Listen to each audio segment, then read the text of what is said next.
Gracias por la vida de mi esposa. Gracias, Señor, porque es una mujer sabia, prudente. Es una mujer llena de sabiduría, de entendimiento, Señor. Es una mujer que te honra. Lo sé como esposo de ella, Señor, que ella es una mujer que te ama y que teme tu nombre. Te ruego que pongas tus palabras en su boca y que lo que tú has ministrado a su corazón para traer a la congregación, Señor, lo podamos recibir con una actitud humilde y con un corazón enseñable. Quita de nuestro corazón todo juicio, toda crítica y permítenos tener una mente dispuesta, Señor. Tu palabra dice que no nos conformemos a este siglo, sino que nos transformemos por medio de la renovación de tu entendimiento para poder conocer tu voluntad, que es buena, que es agradable y que es perfecta. En el nombre de Jesús. Amén. Quiero que usted piense en lo siguiente. No me responda, piense. ¿Por qué razón usted decidió un día buscar a Dios? Piensa en eso. Analícelo. ¿Por qué decidí buscar a Dios? ¿Por qué un día X yo dije, necesito saber de Dios? O necesito buscar a Dios. O necesito conocer a Dios. Piense en esa razón o en esas razones. ¿Ya hicimos el ejercicio? ¿Sí? Yo le voy a contar algunas de las razones que diferentes estudios, leyendo, buscando. A mí me gusta buscar estudios, leer estadísticas, porque eso nos da información de lo que está pasando actualmente. En una reunión de matrimonios me gozaron y me decían, según las estadísticas, pero es que es cierto, o sea, uno necesita informarse, ¿sí? Y hay varias razones por las cuales las personas buscan a Dios. Una de ellas, la más, digamos, como la que salía casi de primer a tercer lugar siempre, es la soledad.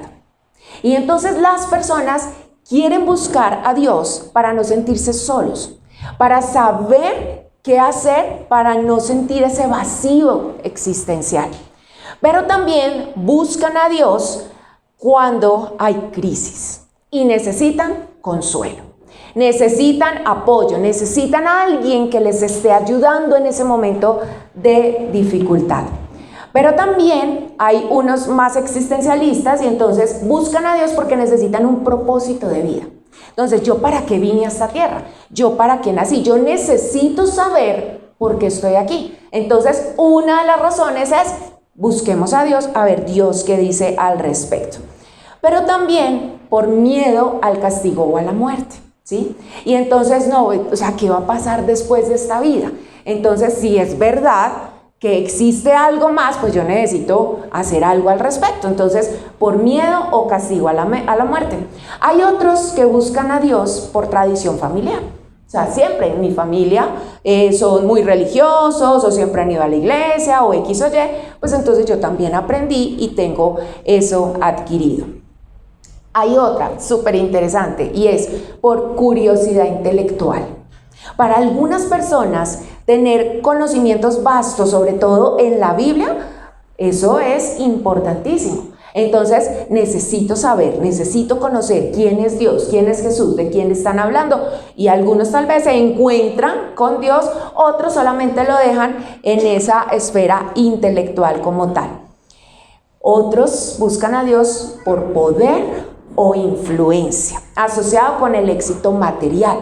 Entonces, listo, dicen que los que están con Dios, los que creen en Dios, les va bien, económicamente prosperan, son vistas como buenas personas. Entonces, esa es una muy buena razón para buscar a Dios. Hay otros que le buscan porque necesitan una guía moral, porque necesitan a alguien que les esté, como una nodriza, como un ayo, que les esté llevando, diciendo, esto es lo bueno, esto es lo malo, esto es lo que se debe hacer o no. Y finalmente hay otros que dicen, yo busco a Dios porque quiero tener una relación personal con Él, porque quiero conocerlo, simplemente quiero saber quién es Dios y cómo me puedo relacionar con Él. ¿Será que en alguna de esas razones está la suya o la mía? ¿Será que en alguna de esas como que dijimos, esa de pronto? Y si no estaba, al final usted me dice, vea, mi razón no estaba allí, porque eso es importante. Mire, cuando analizamos hoy día cómo está el cristianismo, a veces somos limitados. Número uno, porque no nos informamos, ¿sí? No sabemos qué está pasando. Y número dos, porque solamente nos enfocamos en nuestras congregaciones locales. Entonces, lo que vemos que pasa en nuestra congregación, asimismo juzgamos que está el cristianismo a nivel global. Y eso hace que seamos muy limitados. Vamos a preguntarle a personas si nos encontramos con opiniones divididas. Y algunos pueden decir, no, la gente ya no quiere buscar a Dios. O sea, no sueltan, están duros, es complejo, ¿sí? Pero hay otros que dicen, no, el hecho de buscar a Dios todavía está en vigencia. ¿Sabe cuál es el punto? Que a veces las motivaciones son diversos y difieren realmente de cuál es el propósito y el objetivo de buscar a Dios. ¿Está conmigo? Ahora, ¿realmente sabemos qué pasa con el cristianismo actualmente o cuál es su estado global en el 2025? Pues yo hice la tarea para contarles. Y según un estudio que hizo el Centro para el Estudio del Cristianismo del Seminario Teológico Gordon Conwell en los Estados Unidos, ellos nos dan 8 tendencias positivas, o sea, dicen 8 cosas positivas, buenas que está pasando con el cristianismo a nivel global, no a nivel de nuestra congregación ni a nivel de Medellín, no, global, pero también nos da 6 tendencias negativas de cómo está. Ojo pues, solo se los voy a enumerar. Si usted quiere luego leer el estudio, yo se lo paso con mucho gusto. 8 tendencias positivas. El cristianismo sigue creciendo. Súper bueno, ¿cierto? O sea, se sigue predicando la palabra de Dios. Los nones, ¿usted sabe qué son los nones? Han llegado a un punto de estancamiento a nivel global. ¿Usted sabe qué son los nones? Pues los nones, en ese grupo están los ateos, los agnósticos y los que definitivamente dicen no creo en nada. Entonces, según ese estudio dice que ha venido un estancamiento, ¿sí? Y eso da paso al tercer punto, y es que el ateísmo está en declive. No quiere decir que no hayan ateos, pero se ha frenado, se ha ido frenando, ¿cierto? Cuarta tendencia, los evangélicos están entre los grupos cristianos de más crecimiento. ¿Cómo así que los evangélicos? Sí, porque imagínense que hay muchas denominaciones. Hay muchas personas que dicen, yo sigo por ejemplo a Wesley, entonces son los wesleyanos. Yo sigo a Calvino, entonces están los calvinistas, y así sucesivamente. ¿Usted y yo a quién seguimos? A Cristo. Quinto, el cristianismo está creciendo de manera explosiva en África y Asia. Si usted dice, a mí me encanta las misiones, vea, apenas, pero ahorita vamos a dar cuenta que hay otras cositas que faltan. Sexto, ministros y misioneros siguen siendo llamados y enviados. O sea, siguen saliendo misioneros a predicar la palabra. Séptimo, más idiomas cuentan con traducciones del Nuevo Testamento. Excelente, ¿cierto? Y octavo, el porcentaje de personas sin acceso al Evangelio está disminuyendo. ¿Qué le parece? O sea, súper bueno, o sea, se está predicando la palabra y que se le nota el entusiasmo. Tendencias negativas, 6. Ahora como la parte fea, maluca, no tan bonita, que uno dice, ay, nos falta un poquito. El Islam está creciendo más rápido que el cristianismo. Pero ahorita vimos que el cristianismo está creciendo, pero ¿quién nos está ganando? Islam. Listo. Segundo, el cristianismo está disminuyendo. ¿Se acuerda dónde estaba aumentando? ¿En África? Y en Asia. Muy bien. Pero está disminuyendo, adivinen dónde. Norteamérica y Europa. Más mente abierta, ¿sí? Open mind, más liberalismo. Norteamérica, Europa. Tercero, la población sin acceso al Evangelio está creciendo. Pero entonces, ¿cómo así que ahorita dijimos que la población que no tiene acceso está disminuyendo? En porcentaje, pero en la totalidad sigue creciendo los que no tienen acceso. Cuarto, la mayoría de los no cristianos, ojo con este dato, aún no conocen a un cristiano. ¿Será que somos de esos escondidos? La mayoría de no cristianos no conocen a una persona cristiana. O sea, ni idea, no le han hablado aún de Cristo. Quinto, el martirio, la persecución, ya no está en declive. Si usted ha escuchado noticias, nos hemos dado cuenta que en muchos lugares la persecución contra los cristianos está otra vez en aumento. Y sexto, y esto sí es muy triste, pues todo lo de allá también, los crímenes financieros en la iglesia han explotado, aumentado. O sea, esto es de verdad muy, muy triste, porque hay algunas personas, las cuestiones económicas, los malos manejos económicos dicen, no quiero saber nada de cristianos. La palabra dice que por el actuar de muchos, el nombre de Cristo es vituperado, ¿sí? ¿Qué tal? ¿Cómo le parece la situación global del cristianismo 2025? Esto es un estudio de este año. ¿Cómo le parece? Lo pone a uno a pensar, ¿cierto? O sea, súper en aumento, pero todavía hay problemas, esto y lo otro. Entonces, ¿qué debemos hacer ante esta realidad? Decir, le toca duro a los misioneros, terrible, ¿sí? Pues, ¿qué sabe que tenemos que seguir haciendo? Orando y actuando. Es lo que tenemos que seguir haciendo. ¿Sabe por qué? Porque si bien el cristianismo ha tenido momentos de auge, de crecimiento, también ha tenido tiempos de crisis. ¿Sí o no? También ha tenido momentos difíciles. Sin embargo, a pesar de lo que sea, Dios Padre sigue edificando la iglesia. Sea lo que sea, Dios sigue edificando la iglesia. ¿Usted cree en eso? Amén. ¿Usted cree en eso? Amén. Y cada creyente, o sea, usted y yo, tenemos la responsabilidad de predicar el evangelio. No es opcional, no es si de pronto tengo la habilidad o el don, o si como que me dio papaya para hablarle del Señor. No, tenemos la responsabilidad de predicar el evangelio, es decir, las buenas nuevas de salvación. Así que no estamos llamados a encerrarnos en cuatro paredes.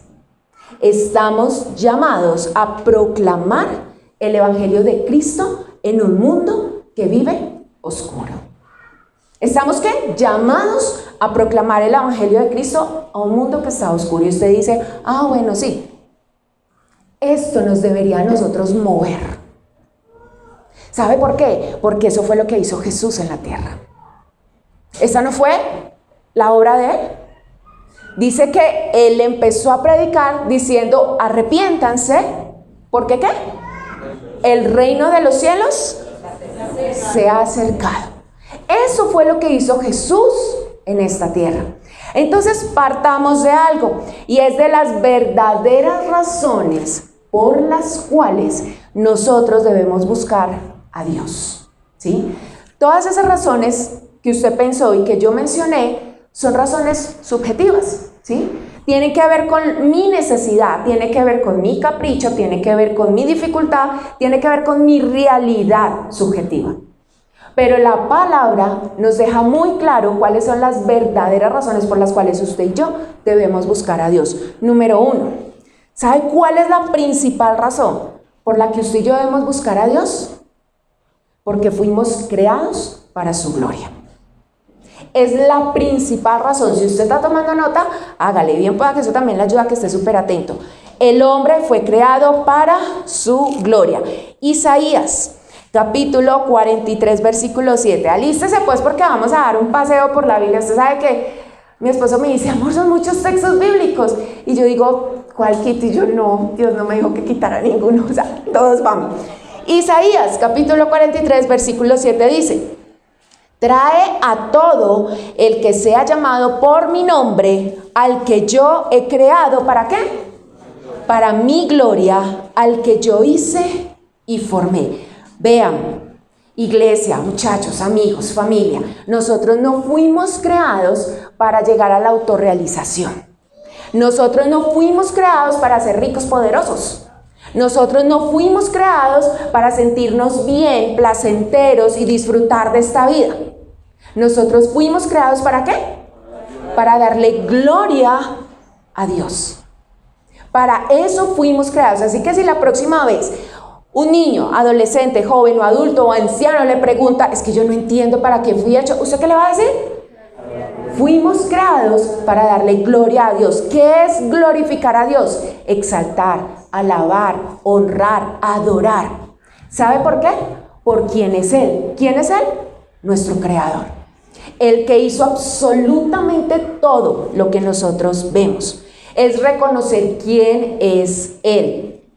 Pero también le damos gloria a Dios cuando nosotros vivimos una vida conforme a su palabra, viviendo en obediencia y siendo fieles. Primera de Samuel, capítulo 12, versículo 24, dice: pero los exhorto. Aquí, contexto, el profeta se está despidiendo y les dice: pero los exhorto a temer al Señor y a servirle fielmente y de todo corazón, recordando los grandes beneficios que Él ha hecho en favor de ustedes. Les exhorto. Exhortar es animar, ¿sí? A veces nosotros creemos que exhortar es pegar un regaño tenaz. No, exhortar es animar al hermano. Y lo que está diciendo el profeta es: les exhorto a temer al Señor y a servirle fielmente. ¿Sabe por qué? Porque el mismo Jesús lo hizo.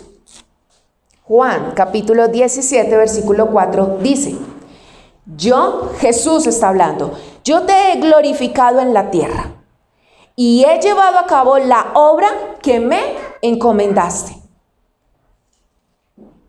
O sea que Jesús hacía lo que Él quería. Jesús hacía lo que el Padre le decía. Y de esa forma estaba, ¿qué? Glorificando al Padre. Es el ejemplo que nos da el Hijo, ¿sí? Glorificar al Padre. Mire, Dios tiene planes con cada uno de nosotros de manera específica. Claro que sí. Eso es real, ¿sí? Y ahí es cuando uno no tiene que preguntarle al Señor: Señor, ¿para qué fui creado? Porque ya sabemos, para gloria de su nombre. Pero Él tiene planes específicos para cada uno de nosotros. Pero ¿sabe una cosa? Finalmente todo eso, lo que sea, para lo que Dios tiene ese plan para usted o para mí, finalmente todo es para gloria de su nombre. Primera de Corintios, capítulo 10, versículo 31. Dice: en conclusión, ya sea que coman o beban o hagan cualquier otra cosa, háganlo todo para la gloria de Dios. Entonces aquí preguntémonos: ¿lo que yo estoy haciendo le está dando la gloria a Dios? ¿O es la gloria para mí?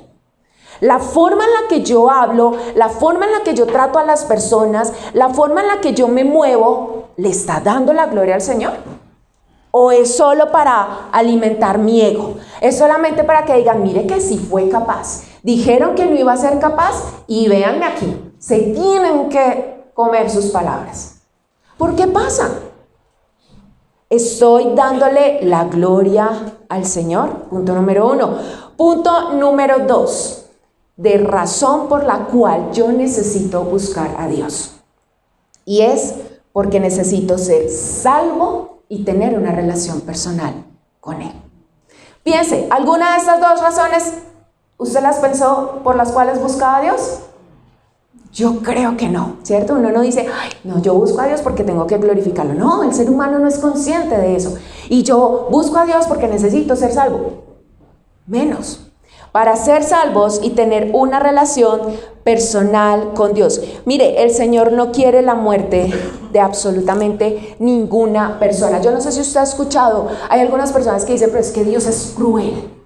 Pero Dios, ¿cómo permite que pase esto? Pero Dios, ¿cómo permite que la gente sufra, que la gente muera? Los niños, sobre todo, ¿sí? Ezequiel, capítulo 18, versículo 32, dice: yo no quiero la muerte de nadie. ¿Está hablando quién? El Señor. Y en el Antiguo Testamento, donde uno ve tantas muertes, ¿cierto? Conviértanse y vivirán. Lo afirma el Señor omnipotente. Dios no quiere que ningún ser humano se muera o se pierda. ¿Pero qué es lo que el Señor está diciendo? Conviértanse. Necesito que vuelvan a mí. Necesito que haya un arrepentimiento. Necesito que haya una condición en donde usted reconozca quién es, cuál es su estado y a dónde necesita llegar. De lo contrario, va a seguir obrando en su naturaleza caída. Y entonces por eso tanto sufrimiento, tantas guerras, tantas muertes, tantas injusticias. ¿Por qué? Porque es producto de la obra de las manos del ser humano sin Dios. Y segunda de Pedro, para que nos lo afirma. Muy bien, estamos del Antiguo Testamento al Nuevo Testamento. Segunda de Pedro capítulo 3, versículo 9 dice: el Señor no tarda en cumplir su promesa. ¿Qué promesa? Volver, ¿cierto? Por segunda vez. El Señor no tarda en cumplir su promesa, según entienden algunos la tardanza. ¿Sí? Como que eso comamos, como dice la palabra, comamos y bebamos que mañana. ¿Sí? O sea, eso que el Señor viene por vea todo el tiempo que ha pasado. No, el Señor está diciendo, hey, ojo, yo no me estoy tardando. Yo no estoy tarde, ¿sí? No me dormí.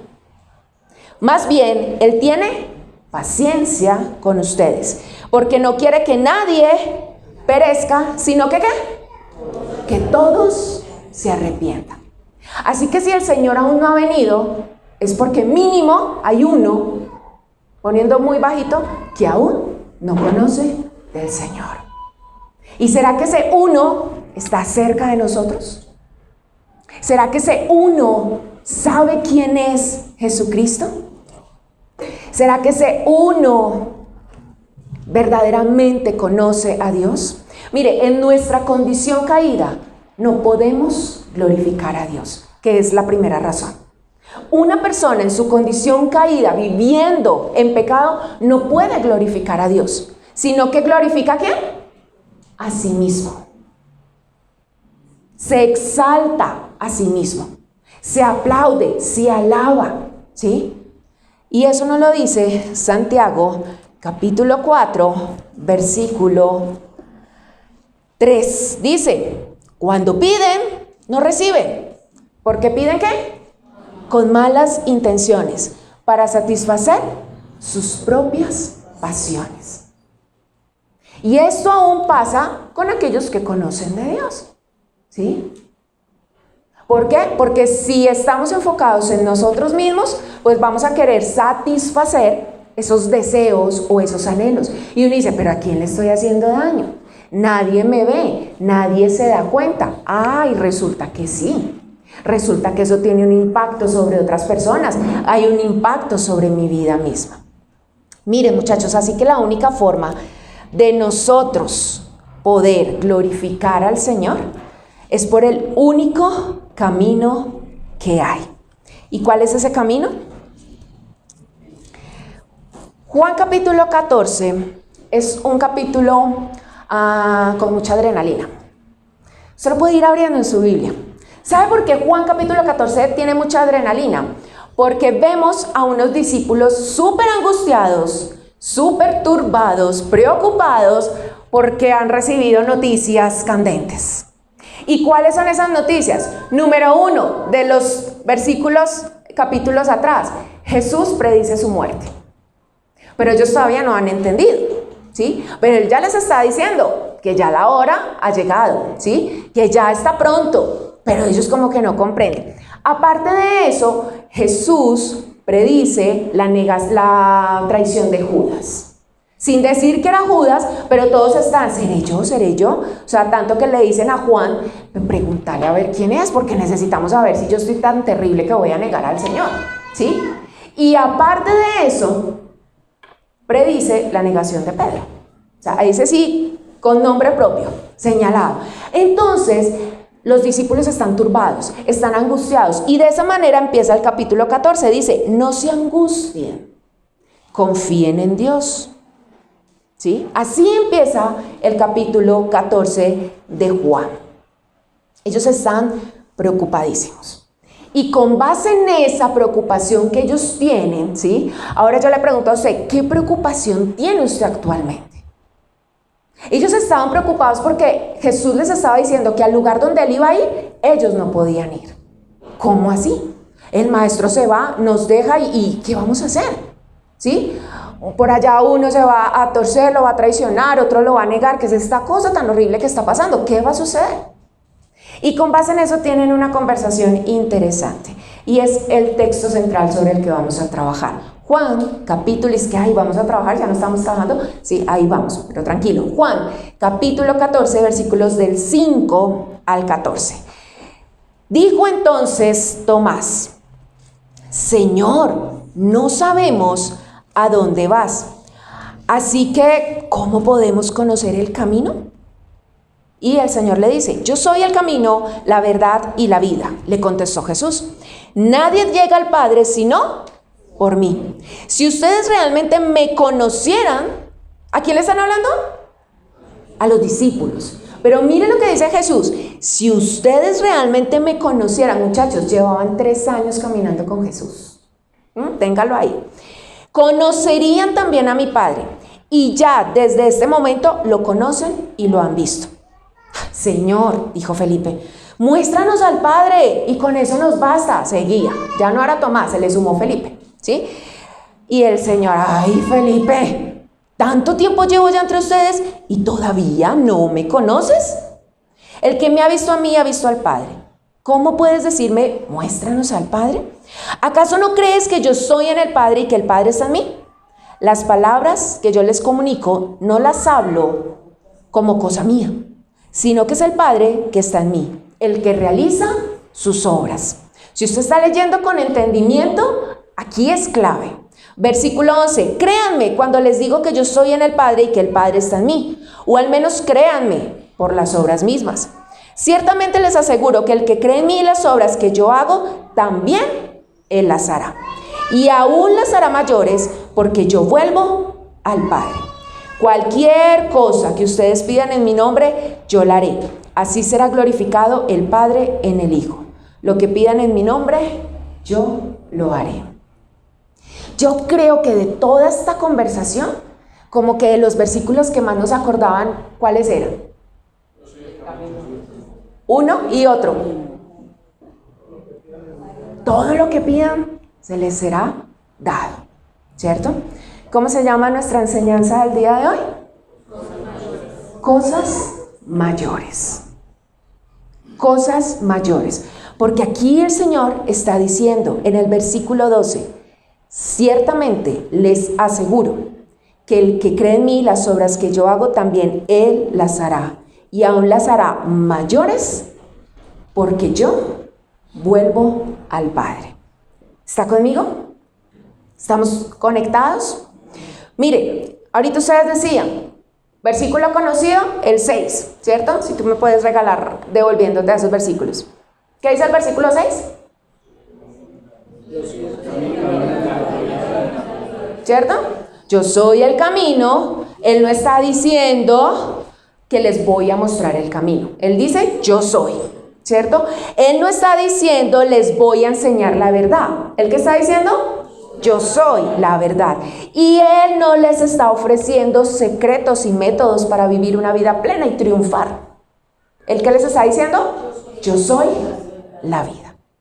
No está mostrando un camino, no está ofreciendo la verdad y no está ofreciendo los secretos de la vida para ser exitoso y tener mucho dinero y prestigio. No. Él está diciendo, ¿estás perdido? ¿No te encuentras? ¿No sabes qué hacer? ¿No sabes qué decisión tomar? Yo soy el camino, dice el Señor. Dice, ¿estás confundido? O sea, ¿en serio que no sabes si para la derecha o para la izquierda? ¿No sabes cuál método es? Yo soy la verdad. ¿Y te sientes vacío?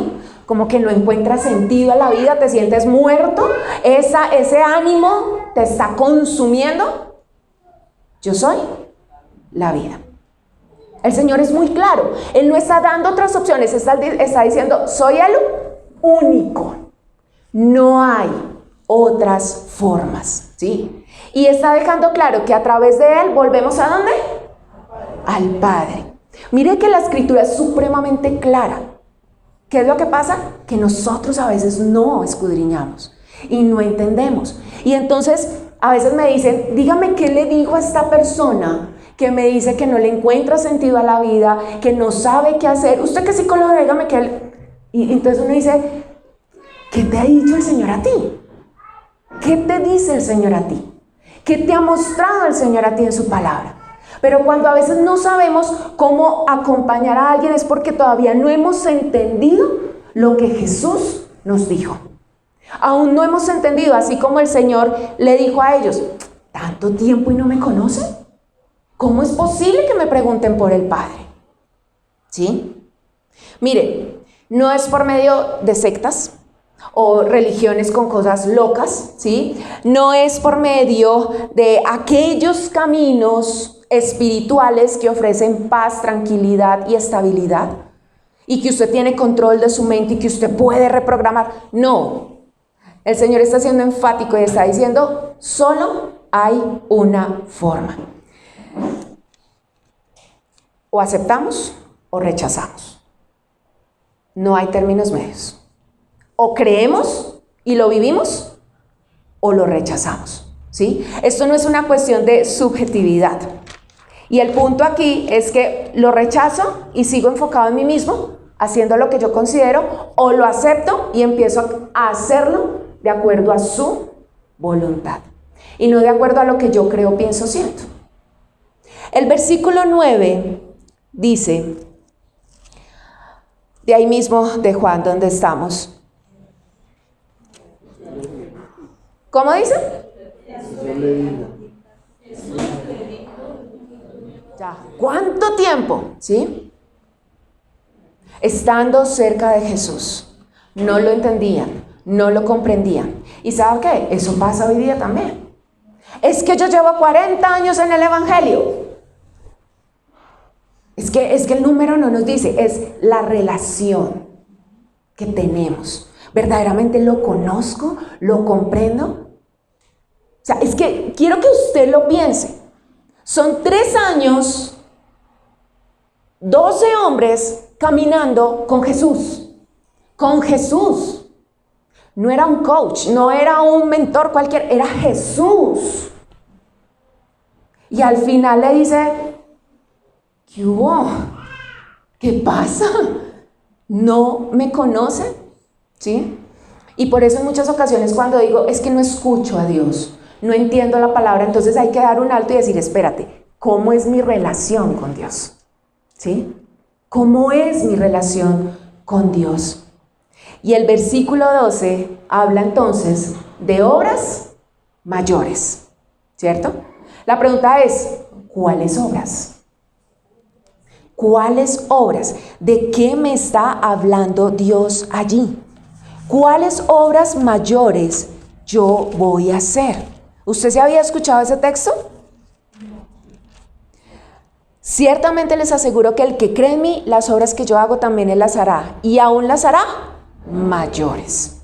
Entonces, infortunadamente, la interpretación personal que se le ha dado a este texto es que la persona que cree en Jesús va a hacer obras mayores en el sentido de milagros súper power, súper poderosos más que Jesús. Y entonces, por eso necesitamos ver cosas wow, extravagantes, extraordinarias, para decir, ahí se mueve el Espíritu Santo. Y si no veo esas cosas wow, ahí no pasa nada. En una ocasión a nosotros nos decían, es que necesito, o sea, nos lo dijeron así, necesito ver que las personas de silla de ruedas se paren. Yo no estoy viendo eso en la iglesia. Necesito ver ese tipo de milagros. Nosotros, interesante, pero súper discutible, ¿sí? Infortunadamente hemos creído que si se caen 10,000 personas, ese fue el mover del Espíritu Santo. Vea, yo voy a hacerles una confesión. Es chistosa, sin embargo es terrible, ¿sí? Ustedes han visto esos movimientos en donde oran por las personas y ¡frum! Todos para atrás, ¿cierto? ¿Sí lo han llegado a ver? Por televisión o si han asistido X o Y. Cuando yo era jovencita, hace poquito, se ríen. No. Ayer eso. Yo en la iglesia donde yo me congregaba, yo servía en la parte de la alabanza.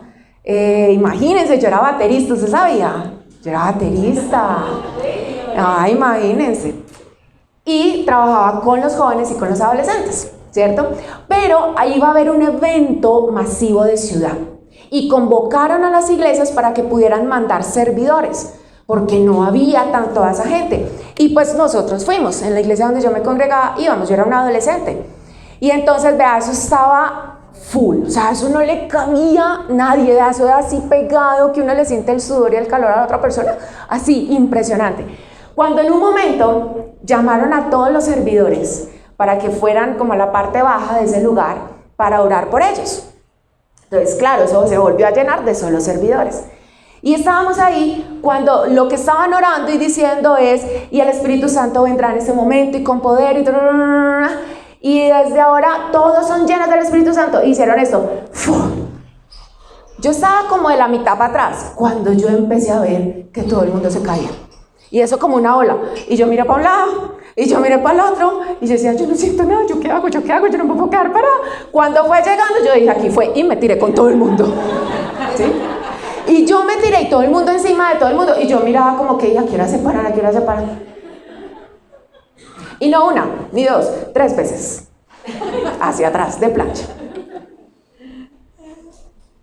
Eso lo hice.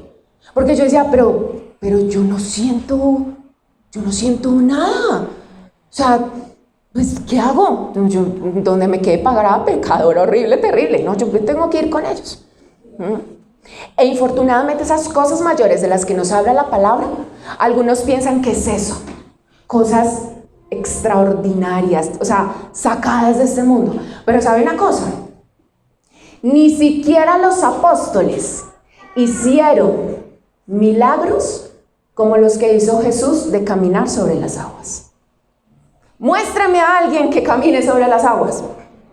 Jesús. ¿Sí?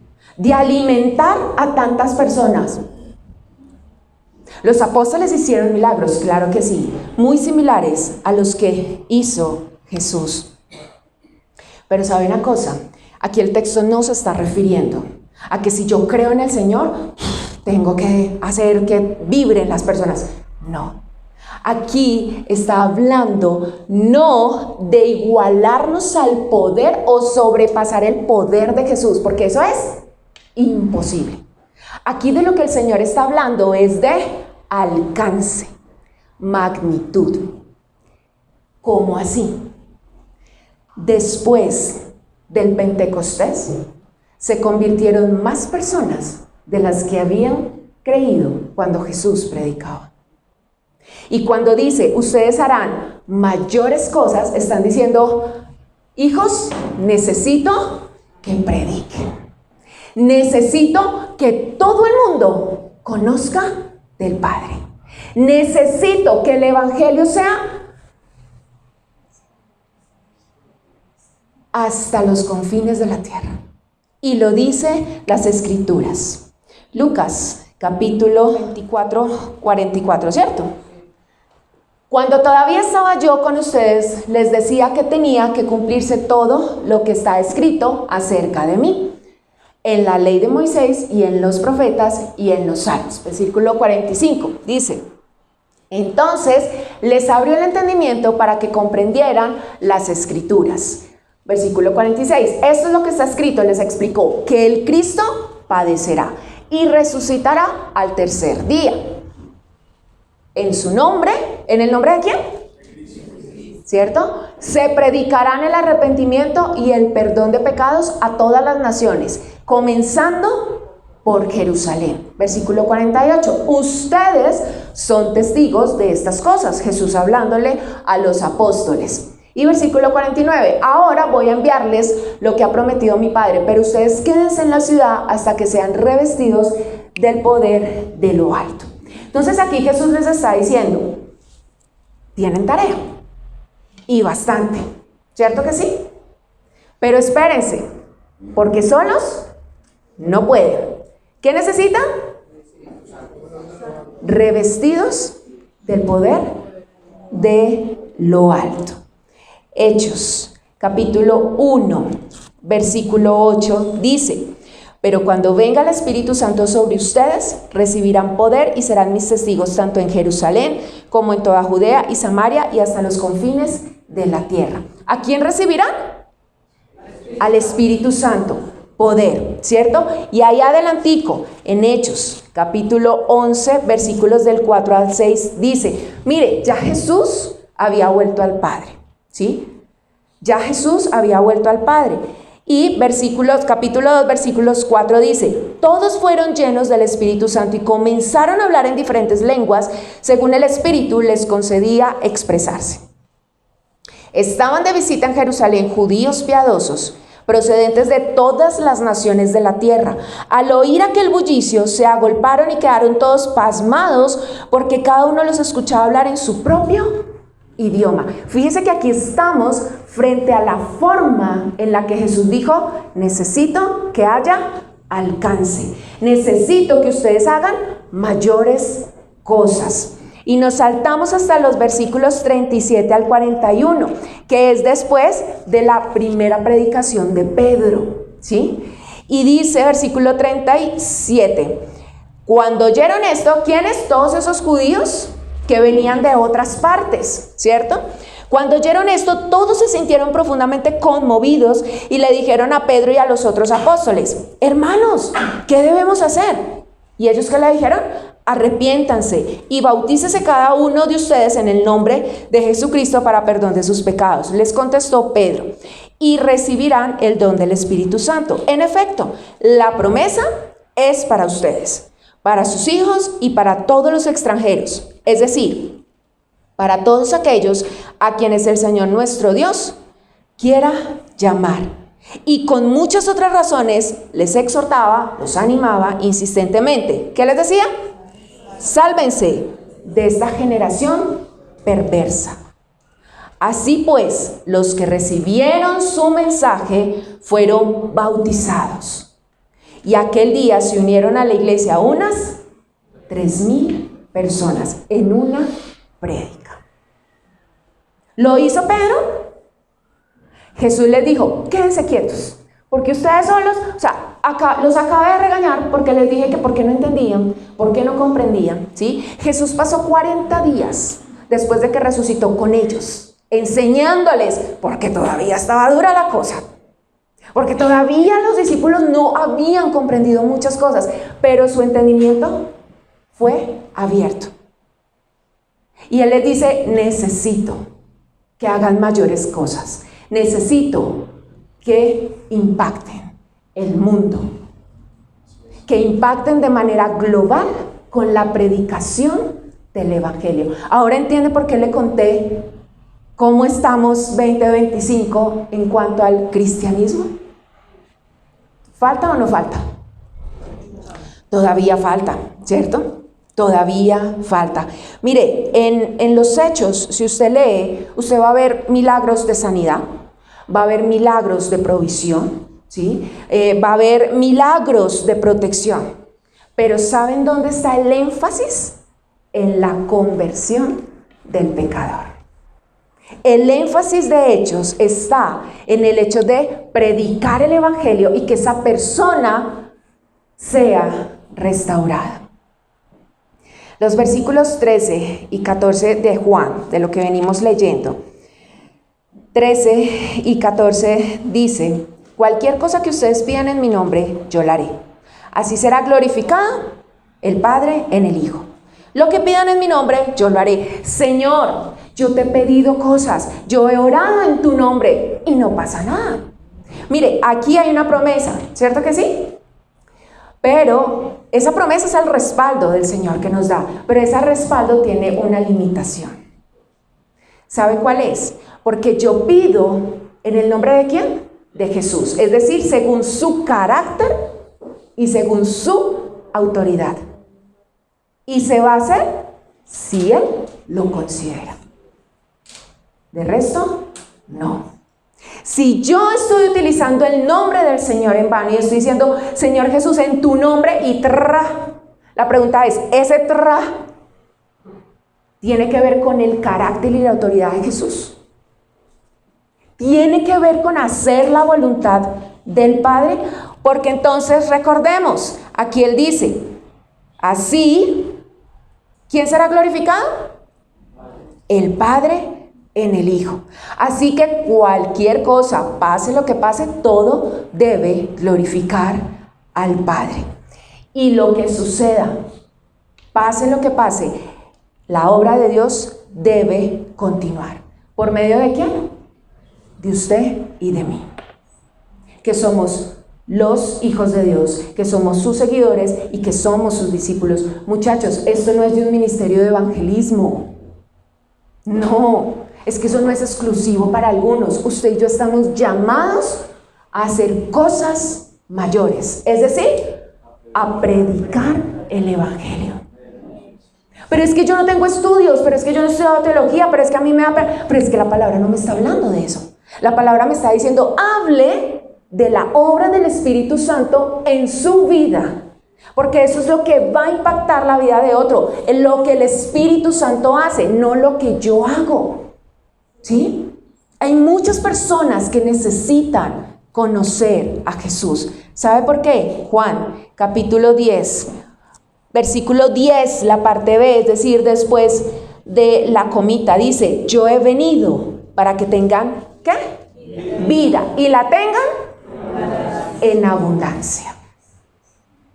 Y vemos diferentes casos cuando Jesús se encuentra con la mujer samaritana y le dice, si tú supieras quién es el que te está ofreciendo agua de vida, jamás tendrías sed. Y eso usted y yo lo conocemos. O si hoy digo, no, definitivamente no lo conozco, pues tengo que conocerlo, porque hay otros que necesitan recibir esa vida que usted y yo hemos recibido en el Señor. Así que dejemos claro lo que nos dice Juan capítulo 14, versículo 12, cuando habla de cosas mayores. ¿Se refiere a que usted y yo seamos magos? ¿Milagreros? No. Nos está hablando de un impacto mundial por medio del Evangelio. Nos está hablando de que hay que empezar por la casa. Nos está hablando de que hay que empezar por los vecinos, ¿sí? Por los amigos de mis hijos, por los amigos de mis familiares, a donde pueda llegar. Porque es que a veces estamos esperando, es que necesito ir a las naciones. Señor, llévame a París para predicar el evangelio. Yo me apunto de una. Señor, llévame, dame lenguas para ir a predicar a China. Pero el Señor sabe la intención de nuestro corazón, ¿sí? Sabe lo que está pasando en nosotros. Mateo 24, 14. Dice, 24, 14, se me perdió. Acá. Y ese evangelio del reino se predicará, ¿en dónde? Como testimonio a todas las naciones. Y entonces, mire, no hay mayor milagro que una vida restaurada, rescatada y salvada por Cristo. Es el mayor milagro, porque usted y yo no podemos hacer eso. Usted y yo no podemos dar salvación. El único que lo puede hacer es Jesucristo. Ese es el mayor milagro, pero a veces nos quedamos en el plano de necesito ver a orar a Dios en mi vida y que me quite esta enfermedad. ¿Usted sabe quién era Timoteo?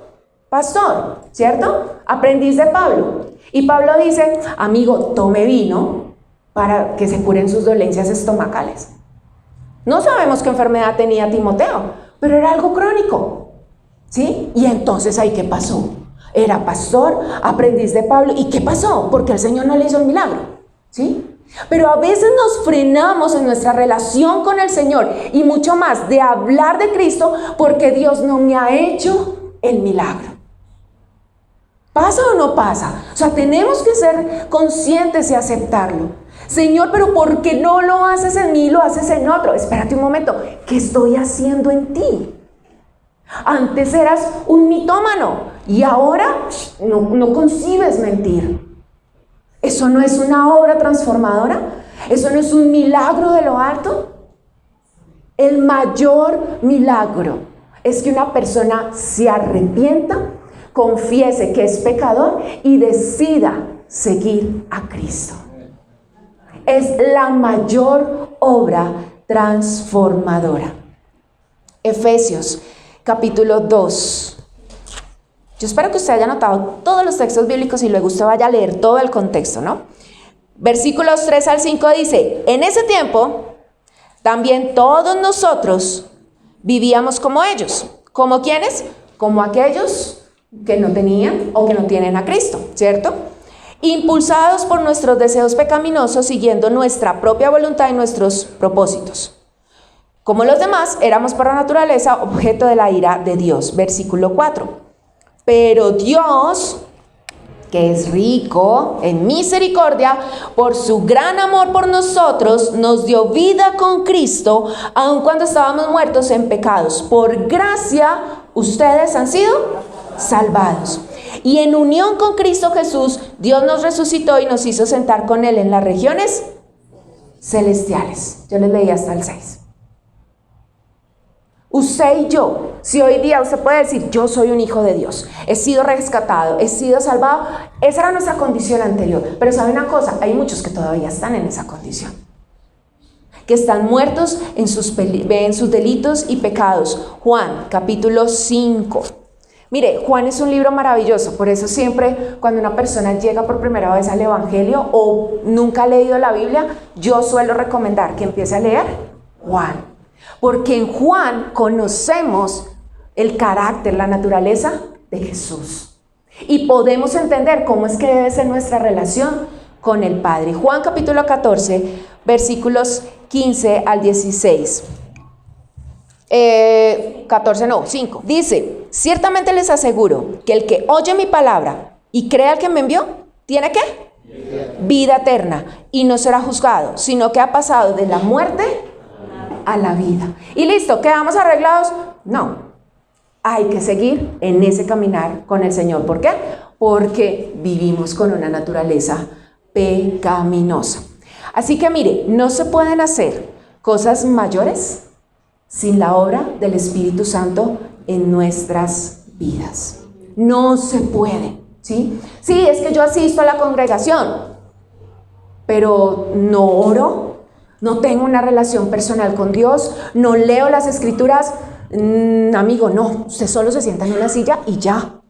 Necesitamos el obrar del Espíritu Santo en nuestras vidas. Y en el texto central que estábamos leyendo, capítulo 14, del 15, es cuando Jesús promete al Espíritu Santo.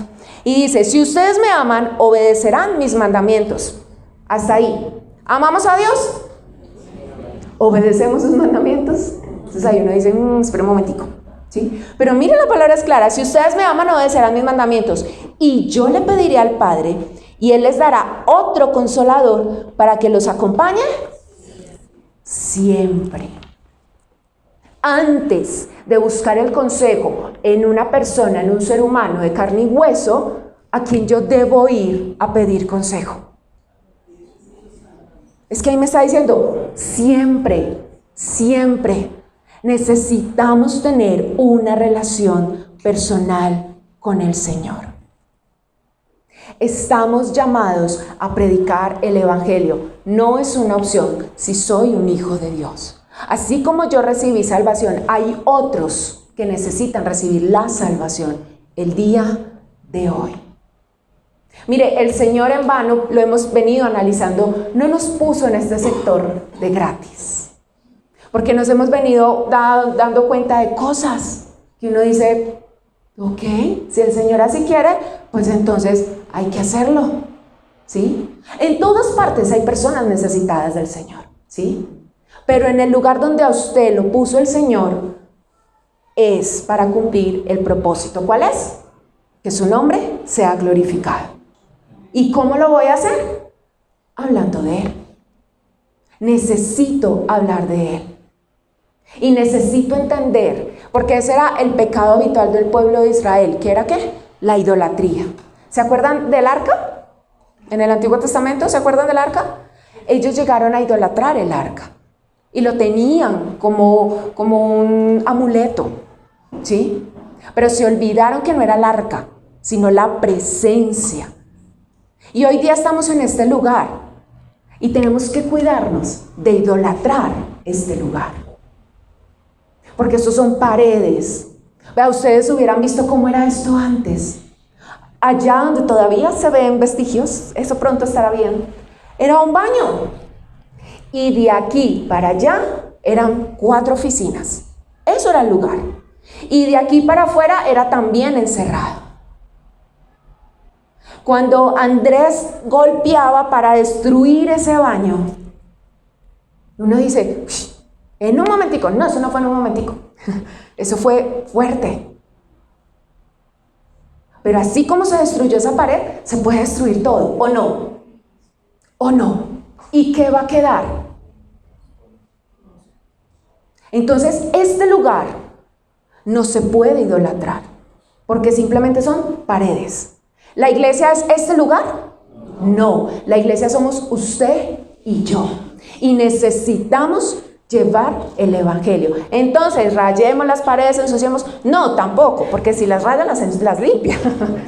Hay que ser buenos administradores, pero debemos cuidar nuestro corazón de idolatrar lo que el Señor nos ha provisto. ¿Para qué? Para que se haga el propósito de Él. Se lo repito, debemos tener cuidado de no idolatrar lo que el Señor ha puesto en nuestras manos para que se cumpla su propósito. ¿Qué ha puesto el Señor en sus manos? ¿Está ocupando el lugar del Señor o no? Cosas mayores. Este es un lugar de edificación. ¿Usted lo cree? Amén. Es un lugar para los que están cansados, ¿sí? Enfermos y necesitan conocer al Señor. Entonces, invitemos a esos enfermos, a esos cansados. Incluso usted y yo a veces nos sentimos cansados. Pero la tranquilidad no la va a venir aquí. No, debe estar en Cristo. Debe estar en el Señor. Y como familia, unidos, nos apoyamos. Pero el Señor dijo, si creen, harán cosas mayores. Así que necesitamos hacer ¿qué? Cosas mayores. Y si yo digo, todavía no, porque ni siquiera he conocido al Padre, entonces necesito empezar por ahí, a conocer al Padre. Necesito saber quién es Él, necesito saber cómo me relaciono con el Padre. Dios Padre, Dios Hijo y Dios Espíritu Santo. Por su palabra todo fue creado. Y Juan dice en el capítulo 1 que el verbo era ¿quién? Jesús. Y dice la palabra que Jesús hacía lo que Él quería, lo que el Padre le decía. Y cuando se iba a ir dijo, no los voy a dejar solos. Viene el Consolador. ¿De quién estamos hablando? Y Dios Padre, Dios Hijo y Dios Espíritu Santo es Dios. Necesitamos conocer al Señor. Necesitamos entender que esto no depende de usted y de mí. El enfoque no está en usted y en mí. El enfoque no está en que me aplaudan, que me alaben, que me digan, que me hagan. No. Estamos llamados a servir, estamos llamados a acompañar. Sí, claro que sí, somos comunidad, somos iglesia. Pero el propósito por el cual fuimos creados fue ¿cuál? Glorificar a Dios. Mi vida glorifica al Señor. Yo le invito a que usted se ponga sobre sus pies